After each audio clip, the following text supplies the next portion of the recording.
형제와 여러분 안녕하세요. 오늘은 12월 15일 목요일 꺼지지 않는 등잔불과 하나님의 떡이라는 제목으로 레위기 24장 1절부터 9절까지를 묵상합니다. 1절 여호와께서 모세에게 말씀하여 이르시되 2절 이스라엘 자손에게 명령하여 불을 켜기 위하여 감람을 찢어낸 순결한 기름을 내게로 가져오게 하여 계속해서 등잔불을 켜둘지며. 자, 하나님께서 모세에게 이스라엘 백성들에게 특별히 성막 안에서의 여러 가지 해야 될 일 중에서 크게 두 가지를 얘기합니다. 성막에 불을 켜기 위해서 감람 열매를 찢어서 이렇게 찢는데 쪄서 낸 순결한 기름을 가지고 등잔불을 켜게 되었습니다. 여러분, 성막 안은 불빛이 없어요. 다 천으로 둘러싸여 있기 때문에 껌껌합니다. 어두움은 악한 영의 세상이 아닙니까? 그곳에서 악한 영을 파하고 하나님의 임재를 바라보는 불을 켜는 것이죠. 그래서 등잔불을 켜는데 순결한 기름을 가져오게 합니다. 여러분, 감람을 찧어서 순결한 기름으로 갖고 온다는 것은 하나님 앞에 거룩한 모습, 구별된 모습, 정제된 모습으로 나가라는 것이고요. 그 기름을 펴서 등잔불을 핀다는 것은 그 기름은 바로 성령의 기름, 성령의 충만함을 얘기합니다. 그래서 3절 보세요. 아론은 회막안 증거계 휘장 밖에서 저녁부터 아침까지 여호와 앞에 항상 등잔불을 정리할지니 이는 너희 대대로 지킬 영원한 규례라. 그 얘기 뭐냐면 등잔불을 항상 켜있도록, 밤새도록 켜있도록, 밝히도록 하루 종일 그것이 할 수 있도록 아론과 제사장들이 그것을 관리하는 것입니다. 4절 그는 여호와 앞에서 순결한 등잔대 위에 등잔을 항상 정리할지니라. 우리가 성령 하나님의 기름 부으심을 통해서 살아가는 것이 순간순간 계속적으로 되어야 하나님의 그 빛으로 살 수 있다는 것이죠. 하나님의 임재를 바라보고 그 경험하게 사는 것이죠. 그래서 성령의 인도하심에 날마다 순종하는 삶을 살아야 합니다. 순간순간 우리는 돌아봐요. 내가 성령 하나님의 인도하심을 따르고 있는가, 아니면 내 뜻 가운데 내 죄의 경향으로 가고 있는가, 쏠리고 있는가. 그리고 내 뜻이 아니라 성령의 조명을 통한 말씀의 깨달음으로 살아가는 삶이 필요합니다. 그래서 우리가 큐티하고 묵상할 때도 하나님, 성령님을 통해서 말씀해 주시고 깨닫게 해주시고 하나님의 진리를 이해하고 붙잡을 수 있도록 역사해 주옵소서라고 간구하면서 항상 성령의 인도하신 가운데 살아가는 것이죠.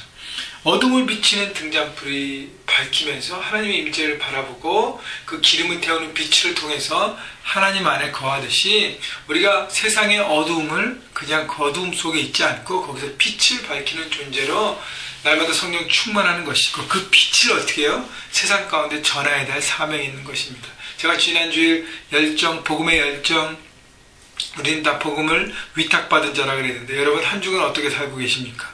그 빛을 나누는 삶. 여러분, 크리스마스가 다가오는데 예수님은 빛으로 오셨어요. 그래서 그 빛을, 참 빛을 나눠주는 삶을 살아가는 것입니다. 5절 너는 거운 가루를 가져다가 떡 12개를 굽되 각 덩이를 10분의 2 에바로 하여 여호와 앞에 순결한 상 위에 두 줄로 한 줄에 6씩 진설하고. 우리가 그 성전의 그 성막에 드려지는 그 떡을 진설병이라고 하잖아요. 그래서 떡을 6개씩 두 줄로 진설한다는 것, 음식을 차린다는 것을 얘기하기 때문에 그렇습니다. 그런데 6절에 보니까 여호와 앞에 순결한 상 위에, 영어성에 보면 pure gold, the table of pure gold, 순금으로 만든 상 위에 진설합니다. 순금은 정결함, 거룩함, 구별된, 세상과 타협하지 않은 순수한 믿음에 드려야 하는 것이죠. 여러분, 그 이 떡은 이스라엘 12지파를 상징합니다. 결국 하나님의 백성을 상징하는 것이에요. 그래서 하나님의 백성이 이 떡의 충만함으로, 풍성함으로 하나님 앞에 드려지는 삶이라는 것을 보여주는 것입니다. 그런데 그 밑에 순결한 믿음 가운데, 정금 같은 믿음, 깨끗한 믿음 가운데 살아가는 모습이죠. 그런데 8절 보세요.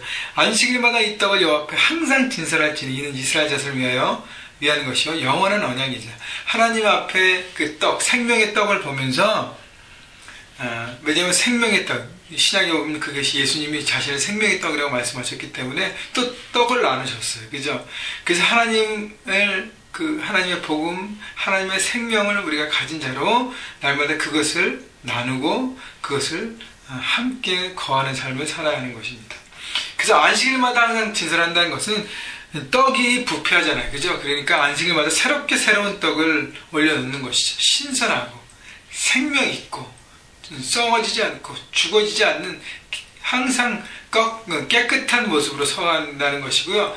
그 다음에 진한 떡은 어떻게 하냐면 9절 이 떡은 아론과 그의 자손에게 돌리고 그들은 그것을 거룩한 곳에 먹을지니. 그래서 새 떡을 진설하면 옛날 것은 제사장에게 드립니다. 제사장을 섬기는 것이, 제사장은 거룩한 곳에 그것을 먹으면서 하나님의 공급하심을 경험합니다. 여러분, 그렇기 때문에 떡을 드릴 때 하나님 앞에 드리고 첫 번째는, 그리고 제사장을 섬기는 것입니다. 여러분, 그래서 영적인 지도자들을 섬기는 것이 굉장히 중요하죠. 여러분, 어떤 모습으로 여러분을 섬기는 영적인 지도자들, 여러분, 나눔방 리더들, 1:1 리더들 포함해서요, 모든 하나님의 사역자들에게 여러분 섬기고, 정말 연말이 이렇게 다가온 연초가 되는데 감사를 표시하고 하는 부분도 참 중요한 부분입니다. 이는 여호와의 화제 중 그에게 돌리는 것으로 지극히 거룩함이니 이는 영원한 규례니라. 여러분, 그래서 거룩한 곳에서 먹게 돼 있었습니다. 자, 그래서요, 이 떡을 드리는 것, 아까도 얘기했지만 예수님이 생명의 떡이라고 말씀하셨고 나누라고 그랬습니다. 그래서 예수님이 생명을 나누는 삶을 살아야 하는 것입니다. 여러분, 이 떡을 참 12개가 잘 있는 걸 보세요. 그것도 큰 사이즈로 풍성함이에요. 하나님 나라는 풍성합니다. 여러분, 하나님의 빛을 나누고 생명을 나누고 하나님의 그 풍성함을 나눌 때 먼저 내 안에 하나님께서 채워주신 것들을 바라보고 감사하시고요. 여기에 충만함이 있어서 여러분 빛을 나누고 생명을 나눠서 여러분 이번 연말과 새해를 바라보면서 하나님의 생명이 여러분 삶 가운데, 여러분 가정 가운데, 직장과 캠퍼스 가운데 풍성하기를 주님의 이름으로 축원합니다.